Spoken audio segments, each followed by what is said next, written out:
नमस्कार दोस्तों, स्वागत है पीडब्ल्यू ओनली आईएएस में। एक बहुत ही हैवानियत वाली न्यूज और बहुत ही शेमफुल न्यूज जिसने अब जाके मेन स्ट्रीम मीडिया में रफ्तार पकड़ी है।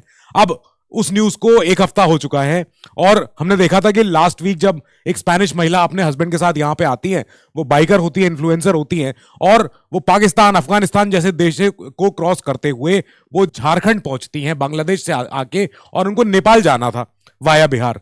तब झारखंड में उनके साथ एक बहुत ही विभत्स घटना घटती है।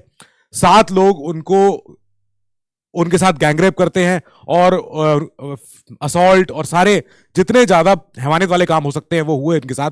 फिर इन्होंने और इनके हस्बैंड ने बताया कि हमको मारा पीटा भी गया, और जब इन्होंने अपना सोशल मीडिया पे खुद ही अपना डिटेल बताया कि हमारे साथ क्या घटना हुई है, उसके बाद फिर हमने देखा कि शासन प्रशासन एकदम सख्ती में आते हैं, अरेस्ट होते हैं।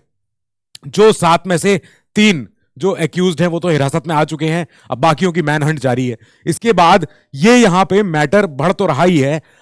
जो हाई कोर्ट है झारखंड में, उन्होंने खुद इसको सुओ मोटू इस चीज को कॉग्निजेंस में लिया और बोला कि न्यूज़पेपर में रिपोर्ट्स आ रही हैं, मीडिया में हम देख रहे हैं कि कैसे ये इंटरनेशनल मंच पे इंडिया की इज्जत को धूमिल कर सकता है। अब इंटरनेशनल प्लेटफॉर्म पे इंडिया की जो इंसल्ट अगर इससे होती है, उसको ये तो फिर इसके रैमिफिकेशंस बहुत ज्यादा हैं, हमको इसको डील करना है। और हम तलब करते हैं एसपी से, झारखंड के चीफ सेक्रेटरी से और डीजीपी से रिपोर्ट कि इस पूरे मैटर पे आपका अभी तक क्या क्या, और आपने इस पे फिर अपने एक्शंस लिए हैं, जो भी आपने विधिगत कार्रवाई, लॉफुल एक्टिविटी जो भी आपने आगे किया है, हमें उसका ब्यौरा दो। हम 7 मार्च को हम इसको दोबारा से सुनेंगे और इसको चीफ जस्टिस जी ने बोला है कि अब ये मैटर प्रायोरिटी है।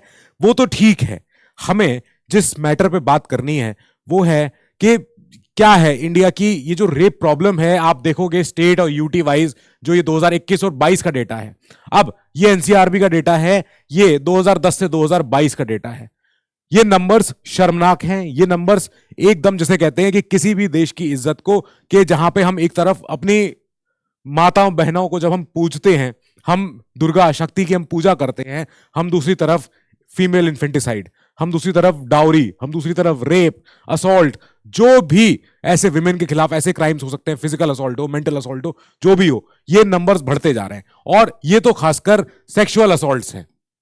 अब ये नंबर्स इतने बढ़ रहे हैं, ये नंबर्स बहुत बड़ा कंसर्न है कि ये क्या हो रहा है और हमारे देश में ये जो प्रॉब्लम चल रही है, इस प्रॉब्लम का सॉल्यूशन कैसे है। क्या इन दी एंड हमें ये बताइए कि हम इतना बोलते हैं कि रेप के खिलाफ हमारी 0 टॉलरेंस पॉलिसी है, पर हम रेपिस्ट या जो भी ऐसे एक्यूज्ड होते हैं जो रेप के तहत, हम उनको कड़ी से कड़ी सजा, और जो जनता का जो अप्रोर होता है, जनता जब ऐसी न्यूज सुनती है, झकझोर देती है ऐसी न्यूज आके, तब हम मांग करते हैं कि रेपिस्ट को डेथ पेनल्टी मिलनी चाहिए, रेपिस्ट को कड़ी से कड़ी सजा मिलनी चाहिए, और डेथ पेनल्टी एक इजी वे आउट है।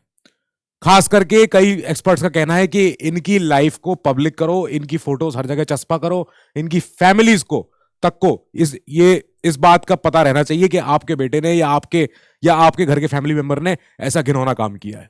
ये जो डेटा है, ये डेटा बहुत ही वाहियात है, बहुत ही ज्यादा दर्दनाक है कि हम अपने देश में अपनी बेटियों को, महिलाओं को सुरक्षित नहीं रख पा रहे हैं।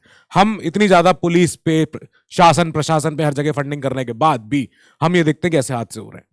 और जब हम किसी भी तरह डैमेज मिटिगेट करना चाहते हैं तो इस तरह की न्यूज सामने आती है।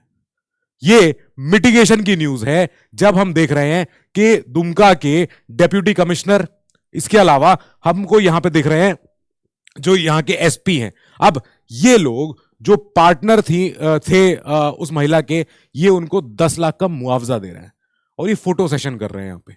मतलब दिस फोटो इटसेल्फ, ये इतनी ज्यादा चौंकाने वाली बात है कि एक आम इंसान को समझ में आ सकता है कि कैसे इस समय इतने सेंसिटिव माहौल को कैसे डील किया जाए। और यहां पे हम देख रहे हैं कि फोटो सेशन हो रहा है, 10 लाख रुपए का मुआवजा दिया गया है। ऐसा भी नहीं है कि हर रेपिस्ट को 10 लाख का मुआवजा मिलता है, नहीं। इससे पहले कि ये केस बहुत ज्यादा आगे बढ़ जाता, इससे पहले कि इंटरनेशनल मीडिया में ज्यादा इस विषय में चर्चा होने लगे, तो कम से कम हम डैमेज कंट्रोल के चक्कर में हम ऐसे कदम तो ना उठाएं। हम डैमेज कंट्रोल हमें करना है, हमें क्या करना है, हमें एक्यूज्ड को हमें हिरासत में लेना है, हमें प्रोसिक्यूट करना है, हमें लॉफुली, हमें प्रोसिक्यूशन को ये बताना है कि आपके पास अब ये सारे सबूत हैं, इनको पेश करो, कोर्ट सजा देगी। और जो सजा हो, जो लॉफुल हो, जो भी ड्यू प्रोसेस ऑफ लॉ हो वो फॉलो हो। यही तो हमारी मांग है कि कड़ी से कड़ी सजा हो और प्रोसेस हमारी लॉ की फॉलो हो। अब इसी बीच में लॉ की प्रोसेस फॉलो होने में एक डिबेट दूसरी शुरू हो जाती है कि लॉ की प्रोसेस का सर टाइम कितना होता है, कितना लंबा अभी केस खींचने वाला है। तब हम देखते हैं कि जो जनता होती है वो त्वरित न्याय के पीछे जाने लगती है, मॉब जस्टिस, समरी एग्जीक्यूशन। वो बात करने लगती है कि जब रेपिस्ट है, गिल्टी है, सामने है, तो फिर क्यों लंबा ट्रायल खींचा जा रहा है, फिर इसको क्यों नहीं समरी, ये फिर इसको एग्जीक्यूट करनी है, फिर तो करना ही करना है। अब यही हमें सोचने वाली बात है कि क्या ये जो चेक दिया गया है, क्या ये लीगल है, क्या एथिकल है, क्या मॉरल है, क्या ये रीजनेबल है कि आप 1 मिलियन रुपीस की अमाउंट दे रहे हो उस विक्टिम को जिसकी वाइफ ने, जिसकी पार्टनर ने 7 लोगों को अपने ऊपर झेला था। तो क्या कोई भी मॉनेटरी रकम क्या उसको मिटिगेट कर सकती है इस डैमेज को? क्या आप जब 7 लोगों की जब बात कर रहे हो, उसमें से जब आप अभी तक 3 पकड़ पाए हो और बाकी 4 की मैनहंट चल रही है, तब ऐसे में हम क्या माने कि हमारा प्रशासन, हमारा शासन कितने हमारे एक्टिवली प्रोएक्टिवली काम कर पा रहा है?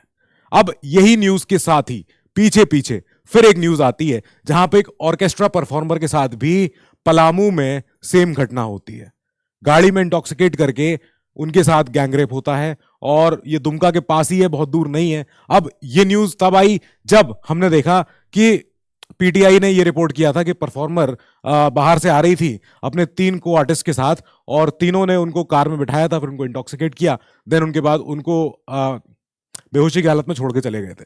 इसके अलावा एक और न्यूज आई है कि विमेन फ्रॉम पटना, एक महिला पटना से थी, उनका भी झारखंड में ही अभी अभी रेप हुआ है। तो ये जो नंबर्स हमें इधर पीछे दिख रहे हैं, इन नंबर्स में हमें 2 केसेस और जोड़ लेने चाहिए। क्या माना जाए, ये क्या वजह है? अब क्या इस न्यूज का अंत क्या है, इस डिबेट का अंत क्या है? ये सोचने वाली बात है कि अगर हम रेपिस्ट को डेथ पेनल्टी अगर हम मंजूरी कर देते हैं तो क्या होगा तो क्या ऐसा नहीं हो सकता है कि रेपिस्ट फिर अपने विक्टिम को कभी जिंदा ही ना छोड़ें?